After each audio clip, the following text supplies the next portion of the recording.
सुप्रभात विद्यार्थियों, आज से हम जो नीट जो पात्रता परीक्षा है उसके अंदर जो आपकी हिंदी भाषा है और भाषा के अंदर भी जो सेकंड लैंग्वेज, जिन विद्यार्थियों ने भी सेकंड लैंग्वेज के रूप में हिंदी को लिया है, उसका पाठ्यक्रम आज से हम करने जा रहे हैं विद्यार्थियों। मुझे उम्मीद है विद्यार्थियों, मेरे द्वारा बनाई गई वीडियो के माध्यम से आप ईट के अंदर जो भाषा सेकंड है उसके अंदर जो प्रश्न उत्तर आएंगे उनको सही कर पाओगे और 30 में से आप 30 नंबर ले जाओगे। तो विद्यार्थियों, अगर मेरी ये वीडियो आपको पसंद आए तो उसे लाइक कीजिए, शेयर कीजिए और कमेंट अवश्य कीजिए विद्यार्थियों। और जिन जिन लोगों ने मेरी वीडियो देखी है उनको पता है कि मेरे द्वारा जो हिंदी है बहुत ही सरल तरीके से पढ़ाई जाती है। मुझे उम्मीद है विद्यार्थियों कि अगर सरस्वती माता ने चाहा और मेहनत अगर आप लोगों ने मेरे साथ की तो आपके जो सेकंड लैंग्वेज है, जो हिंदी की भाषा सेकंड है, उसमें आपके 30 में से 30 नंबर आएंगे, आप एक नंबर भी नहीं कटाएंगे। तो देखिए विद्यार्थियों, आज जो हम शुरू कर रहे हैं, सबसे पहले जो भाषा सेकंड है उस भाषा सेकंड के अंदर जो ईट के अंदर है जो पात्रता परीक्षा है आपके सामने, उस पात्रता परीक्षा के अंदर जो सेकंड लैंग्वेज जिन भी विद्यार्थियों ने ली है उनके लिए जो है वो वीडियो लेके आ रहा हूँ विद्यार्थियों। तो भाषा सेकंड अगर आप हिंदी के रूप में लेते हैं तो मेरी वीडियो अवश्य देखिए और साथ में जो है प्रश्न उत्तर सोल्व करने का प्रयास कीजिए। देखिए विद्यार्थियों, सबसे पहले जो है वो इसके अंदर आता है अपठित पद्यांश। अपठित पद्यांश का मतलब ये होता है विद्यार्थियों कि वो कुछ कविता देगा आपको हिंदी के इस भाग के अंदर। वो क्या देगा, किसी भी कविताएं देगा। उन कविताओं की पंक्तियों में से वो 4 या 5 प्रश्न बनाएगा। उन कविताओं की पंक्तियों में से वो क्या बनाएगा विद्यार्थियों, 4 या 5 प्रश्न बनाएगा। उनमें से क्या होगा, ऑप्शन दिए होंगे, आपको क्या करना है, सही ऑप्शन का या सही विकल्प का चयन करना है ताकि आपका ईट पात्रता परीक्षा के अंदर आपका जो है वो प्रश्न गलत ना हो। तो देखिए विद्यार्थियों, सबसे पहले जो इस पद्यांश के अंदर मैंने आपके सामने ये बताने का प्रयास किया है कि इस पर आधारित कौन कौन से बिंदुओं पे क्या आता है, प्रश्न आता है। इस पर आधारित कौन कौन से बिंदु पे प्रश्न पूछा जाता है। सबसे पहला जो प्रश्न आता है, लगभग जो पेपर देखे हैं मैंने पिछले सालों के, उसमें आता है भाव सौंदर्य से संबंधित एक प्रश्न अवश्य आता है। जो अपठित गद्यांश पद्यांश है, जो अपठित पद्यांश, उसमें जो है वो भाव सौंदर्य संबंधित प्रश्न अवश्य आता है। उसके बाद में जो प्रश्न जो आते हैं वो आते हैं विचार सौंदर्य संबंधित। उसके बाद जो प्रश्न आते हैं वो कौन से आते हैं, विचार सौंदर्य से संबंधित। इसी प्रकार से वो आपका सिम सौंदर्य भी देखना चाहता है कि वास्तव में आपका सिम के प्रति क्या आपकी पकड़ है, आप सिम सौंदर्य के बारे में क्या जानते हैं और कैसे जो है वो उसको पढ़ पाए हैं। उसके बाद में वो नाच सौंदर्य संबंधित प्रश्न भी इसी भाग में जो आप आता है। अंतिम जो है वो जीवन दृष्टि के संबंधित वो एक पैराग्राफ होता है जो अपठित पद्यांश। अपठित पद्यांश का मतलब होता है विद्यार्थियों कविता। अपठित पद्यांश का मतलब होता है विद्यार्थियों कविता। तो इस कविता के अंदर जो जीवन दृष्टि है, जीवन के प्रति जो सोच है, उससे संबंधित प्रश्न जो पिछले मैंने देखे हैं, जितने भी अब तक ईट के एग्जाम हुए हैं, अदरवाइज जो भी पात्रता परीक्षा हुई है, चाहे हरियाणा के अंदर हुई हो या पंजाब के अंदर हुई हो, तो उसमें जीवन दशा से संबंधित प्रश्न पूछते हैं। तो वाई सी जो है वो अपने एक एक बिंदु को समझाएंगे आपको ताकि जो है वो आपका प्रश्न गलत ना हो। सबसे महत्वपूर्ण चीज क्या होता है, भाव सौंदर्य। जो विद्यार्थी अभी तक ये नहीं समझ पाए हैं कि लैंग्वेज फर्स्ट और लैंग्वेज सेकंड में क्या अंतर है, वो देख लीजिए कि लैंग्वेज जो सेकंड है उसके अंदर जो पाठ्यक्रम है वो प्रतिदिन मेरे द्वारा जो एक वीडियो बनाकर मेरा जो चैनल है हिंदी का यूट्यूब चैनल, उस पर अपलोड कर दी जाएगी। आप साथ साथ में तैयारी करते रहिए ताकि आपके बिंदु प्रत्येक दिन क्लियर होते रहें। और कोई भी अगर आपको किसी भी बिंदु से संबंधित कोई प्रश्न या कोई डाउट लगता है तो मुझे आप मैसेज कर सकते हैं, कॉमेंट बॉक्स में लिख सकते हैं और प्रश्न जो है वो फोन भी कर सकते हैं। मैं आपकी समस्या का तुरंत समाधान करूंगा। देखिए विद्यार्थियों, सबसे महत्वपूर्ण बात क्या है, क्या होता है भाव सौंदर्य। क्या होता है भाव सौंदर्य, आपको सबसे पहले ये पता होना चाहिए कि भाव सौंदर्य क्या चीज है। हालांकि विद्यार्थियों, जो पात्रता परीक्षा है आपके रीट, उसके अंदर इस भाव सौंदर्य से संबंधित परिभाषा नहीं आएगी, ये मैं जानता हूं। लेकिन जब तक हमें भाव सौंदर्य, जब तक हमें विचार सौंदर्य, जब तक हमें सिम सौंदर्य के बारे में नहीं पता होगा, हम वहां पे प्रश्न अटेम्प्ट नहीं कर पाएंगे। तो सबसे पहले बहुत ही संक्षेप रूप में आपको बताऊंगा कि क्या होता है भाव सौंदर्य। देखिए भाव सौंदर्य क्या होता है, सबसे पहली बात तो काव्य क्या है, कविता। कविता जो है, कविता क्योंकि मैंने पहले ही बताया आपको कि इसमें अपठित क्या होता है, पद्यांश। तो पद्यांश का मतलब क्या है, पद्य है भागो। पद्य का मतलब क्या है, कविता। कहने का मतलब ये है विद्यार्थियों कि इसके अंदर वो कोई ना कोई कवि की कविता संबंधी प्रश्न उत्तर देगा, जिसे बोलते हैं अपठित। अपठित का मतलब जो आपने पढ़ी हुई न हो कविता। तो सबसे पहले आपको कविता का थोड़ा अर्थ भी आना चाहिए।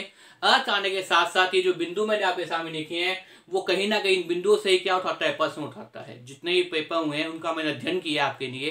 तो देखिए सबसे पहले क्या होता है भाव सौंदर्य। देखिए काव्य, काव्य का मतलब क्या है, कविता। कविता के अंदर हमेशा से दो तत्व होते हैं, एक तो होता है आंतरिक तत्व और दूसरा होता है बाह्य तत्व। एक होता है आपके सामने आंतरिक तत्व और दूसरा कौन सा होता है, बाह्य तत्व। बाह्य तत्व का मतलब ये होता है कि जब आप कविता पढ़ते हैं उसका वैसा का वैसा अर्थ ध्यान देना, वो क्या है, बाह्य तत्व है। आंतरिक तत्व का मतलब होता है उसकी आंतरिक गहराई तक आपने जाना कि वास्तव में कवि ने अंत तक क्या बात की है, कवि ने भाषा की दृष्टि से क्या क्या प्रयोग किए हैं, कवि ने अपनी भाषा को अच्छी बनाने के लिए इसमें कौन सा रस, कौन सा छंद, कौन सा अलंकार, कौन सा भाव, कौन सा विचार आपके सामने प्रस्तुत करने का विचार किया है, वही क्या है, आंतरिक तत्व होता है। और आंतरिक तत्वों के अंदर अगर बात की जाए सबसे महत्वपूर्ण क्या आता है, भाव तत्व। अगर आंतरिक जो तत्व है अगर उसमें बात की जाए तो सबसे महत्वपूर्ण क्या चीज आती है आपके सामने, भाव तत्व आता है। क्या आता है विद्यार्थियों, भाव तत्व, जो क्या है प्रधान तत्व माना जाता है किसी भी कविता का। प्रधान तत्व, प्रधान का मतलब यहाँ पे क्या है विद्यार्थियों, मुख्य तत्व माना जाता है। प्रधान का मतलब यहाँ पे क्या है, मुख्य तत्व माना जाता है। क्या माना जाता है विद्यार्थियों, मुख्य तत्व माना जाता है। प्रधान का मतलब यहाँ पे क्या है, मुख्य से विद्यार्थियों। तो आंतरिक तत्वों के अंदर भाव तत्व सबसे महत्वपूर्ण होता है कविता के अंदर। उस भाव तत्व को कविता के अंदर सबसे महत्वपूर्ण या सबसे मुख्य बात महत्व माना जाता है। अगर आप भाव तत्व को समझ जाते हैं तो आप भाव सौंदर्य संबंधित प्रश्न आसानी से कर पाएंगे। तो देखिए विद्यार्थियों, भाव तत्व क्या होता है या भाव सौंदर्य क्या होता है, मैं आपको काम में कहूं कि काव्य में भाव या रस। अब देखिए इसमें क्या होता है, काव्य में भाव या रस, चाहे इसे भाव कह दीजिए चाहे आप रस कह दीजिए।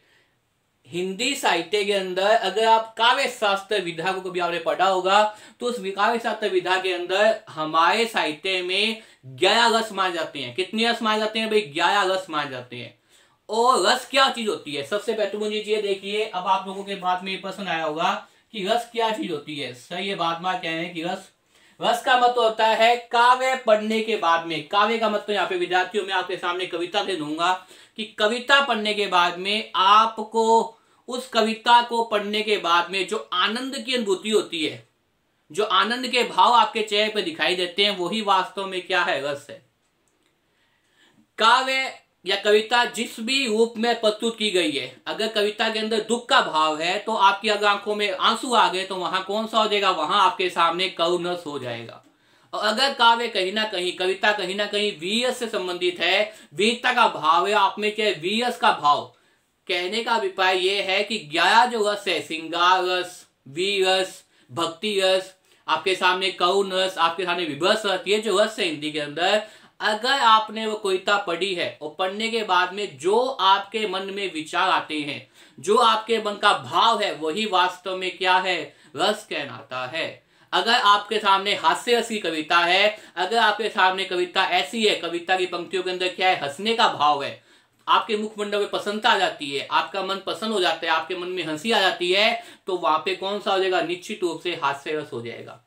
कविता पढ़ने के साथ साथ जिस रस का भाव हमारे अंदर होता है, जहां हमारा मन सोचता है, वही वास्तव में रस होता है। तो रस कह दीजिए विद्यार्थियों या कह दीजिए आप भाव।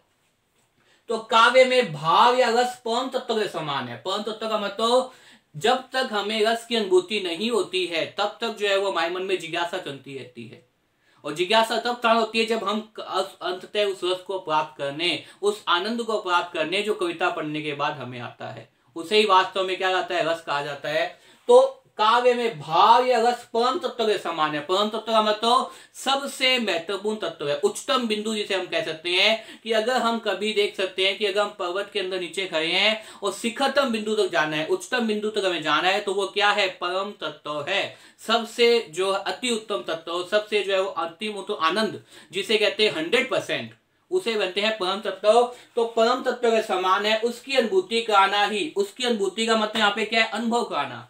अनुभूति का मतलब यहाँ पे क्या है विद्यार्थी, अनुभव कराना। तो उसकी अनुभूति का आना, उसकी अनुभूति का आना, ये क्या है आपके सामने? भाव सौंदर्य कनक है। क्या है आपके सामने? भाव सौंदर्य। तो काव्य में भाव या रस परम तत्व के समान है। परम तत्व का मतलब बहुत ही आवश्यक तत्व है, और उसकी ही अनुभूति कराना, उसका ही हमें अनुभव कराना कि वास्तव में कविता हास्यरस को बता रही है, कविता वीरस को बता रही है, कविता करुणस को बता रही है, या कविता आपके सामने विभत्स को बता रही है, कविता आपके सामने जो है वो आपके सामने हंसने का भाव बता रही है। तो ये जो चीजें हैं जो कविता के अंदर होती है, उन्हें क्या कहा जाता है? भाव सौंदर्य कहा जाता है। मतलब उसको हमें अनुभव कराना, हमारे मन के अंदर भाव उत्पन्न करना, हमारे मन के अंदर विचार उत्पन्न करना कि वास्तव में क्या है आपके सामने? भाव सौंदर्य है। तो मुझे उम्मीद है विद्यार्थियों आपको भाव सौंदर्य समझ में आ गया होगा। देखिए दोबारा से एक बार, काव्य में भाव या रस परम तत्व के समान है। काव्य में भाव या रस क्या है? परम तत्व के समान है। उसकी अनुभूति कराना ही, उसको अनुभव करना ही, उसकी अनुभूति कराना ही वास्तव में क्या है? भाव सौंदर्य है। पेपर के अंदर वहां एक भाव सौंदर्य संबंधित प्रश्न अवश्य आएगा। उस पर्सन के अंदर पूछेगा कि वहां पे वास्तव में कौन सा रस है या कौन से भाव की अभिव्यक्ति हुई है। तो आपको पहचानना है कि कविता के अंदर ये भाव बताने का प्रयास कर रहा है कवि, या इस प्रकार के रस की अनुभूति हुई है, इस प्रकार का रस हमें देखने को मिलता है। तो वही क्या है आपके सामने? भाव सौंदर्य कहलाता है। क्या कहता है विद्यार्थियों? भाव सौंदर्य कहलाता है। तो देखिए विद्यार्थियों, भाव सौंदर्य को समझने के लिए आपको कई बार भाव सौंदर्य के साधन ध्यान होने चाहिए कि किस साधन के माध्यम से आप क्या भाव सौंदर्य तक पहुंचेंगे। तो सबसे पहला जो भाव सौंदर्य का साधन है वो कौन सा है? कंपनाशीलता। कवि की कविता में कंपना ही दिखाई देती है। ये याद रखिए, कवि क्या करता है? कुछ कंपना के माध्यम से ही क्या है आपके सामने अपनी रचना प्रस्तुत करता है। तो जहां ना पहुंचे कवि वहां पहुंचे, जहां ना पहुंचे अवि वहां पहुंचे कवि। ये हिंदी की एक धारणा भी है कि जहां सूर्य का प्रकाश नहीं पहुंच पाता वहां कवि की कविता या कवि अपनी कल्पना के माध्यम से पहुंच जाता है। इसने कहा भी जाता है जहां ना पहुंचे अवि वहां पहुंचे कवि। मतलब जहां सूर्य का प्रकाश तक नहीं आ सकता वहां कवि अपनी कल्पना के माध्यम से, अपने विचारों के माध्यम से, अपनी सोच के माध्यम से वो रचना आपके सामने प्रस्तुत कर देता है। तो उसे क्या बोलते हैं? कंपनाशीलता बोलते हैं। क्या बोलते हैं? कंपनाशीलता। प्रतीकात्मकता का मतलब क्या होता है? प्रतीकों के माध्यम से कवि अपनी जो कविता के अंदर कुछ प्रतीक देता है, कुछ प्रतीकों के माध्यम अपनी बात कहता है, वही क्या है? प्रतीकात्मकता का कहती है। कवि जब भी कोई कविता आपके सामने प्रस्तुत करेगा, कवि जब भी कोई रचना आपके सामने प्रस्तुत करेगा, तो वो क्या करेगा? प्रतीकों के माध्यम से कोई ना कोई बात आपके सामने प्रस्तुत करेगा। कह सकते हैं प्रतीकों के माध्यम से ही हम कवि की विचार की, कवि की सोच को हम समझने का प्रयास करते हैं। तो वो क्या होती है? प्रतीकात्मकता कहलाती है। क्या कहलाती है विद्यार्थियों? प्रतीकात्मकता कहलाती है। उसके बाद जो तीसरा साधन है वो है भीम विधान। भीम विधान का मतलब क्या है? बिंब का मतलब क्या होता है? धारणा। एक बिंब धारणा के माध्यम से क्या है हम कविता के अंदर भाव सौंदर्य को समझ सकते हैं। जैसे मैंने कहा पेन, तो पेन कहते ही तुरंत आपके मन मस्तिष्क में क्या आ जाएगा? पेन का एक बिंब आ जाएगा, पेन का एक चित्र आ जाएगा। मैंने आपके सामने क्या कहा? कमल का फूल, तो आपके साथ तुरंत क्या आ जाएगा? कमल का फूल आपके मन मस्तिष्क में छप जाएगा। तो वो क्या है? बिंब है। मैंने कह दिया झंडा, झंडा कहते ही तुरंत ध्यान कहां जाएगा? भारतीय राष्ट्रीय ध्वज पर जाएगा। तो वो क्या है? बिंब है। तो ये क्या है? बिंब विधान। तो भाव सौंदर्य के लिए हमें कई चीजें दिमाग में रखनी पड़ती है। भाव सौंदर्य के सबसे पहला जो साधन है वो कौन सा है? कंपनाशीलता। कौन सा है विद्यार्थियों? कंपनाशीलता। दूसरा जो साधन है वो कौन सा है? प्रतीकात्मकता, प्रतीकों के माध्यम से अपनी बात कहना। और तीसरा जो साधन है बिंब या विधान। बिंब विधान का मतलब विचार या सोच या धारणा जो हमारे मत मस्तिष्क में फिक्स है, जो हम सोच सकते हैं, वो क्या है? बिंब विधान है। अब सबसे महत्वपूर्ण बात विद्यार्थियों मैंने आपके सामने बताई है इस पूरे पैराग्राफ के अंदर कि काव्य में रस व्यंजना भाव सौंदर्य का ही परिणाम है। कि वो रस पूछने या भाव पूछने, तो क्या किसका परिणाम है? वो भाव सौंदर्य का ही परिणाम है। कि हम जो पढ़ रहे हैं उसका औचित्य क्या है? उसका औचित्य काव्य में क्या होना भाई? रस व्यंजना होना। रस व्यंजना होना मतलब रस का भाव उत्पन्न करना। कौन सा रस है या कौन सा भाव है, कौन सा विचार है कविता के अंदर। जब आप ये दो जान जाएंगे तो आप क्या करेंगे? प्रश्न सही कर पाएंगे। तो विद्यार्थियों भाव सौंदर्य संबंधित प्रश्न अवश्य आएगा पेपर के अंदर। तो आप पहले भाव सौंदर्य को समझिए, फिर जैसे जैसे मुझे समय मिलेगा मैं भाव सौंदर्य संबंधित प्रश्न भी यहाँ पे आपको लाने का प्रयास करूंगा, ताकि आपको भाव सौंदर्य संबंधित कभी भी जो 1 2 3rd ग्रेड पात्रता परीक्षा उसमें प्रश्न गलत ना हो विद्यार्थियों। विद्यार्थियों, मुझे उम्मीद है इस वीडियो के माध्यम से आपने भाव सौंदर्य को समझा होगा कि वास्तव में भाव सौंदर्य क्या है। रस है, और एक भाव कह दीजिए, विचार कह दीजिए, रस की अनुभूति कह दीजिए। इस प्रकार के प्रश्न भी आपको कहां देखने को मिलेंगे? आपको अपठित पद्यांश के अंदर देखने को मिलेंगे। तो विद्यार्थियों, बार बार इस वीडियो को देखिए और याद करने का प्रयास कीजिए भाव सौंदर्य, ताकि आपको जो है भाव सौंदर्य संबंधित प्रश्न गंत न हो। धन्यवाद।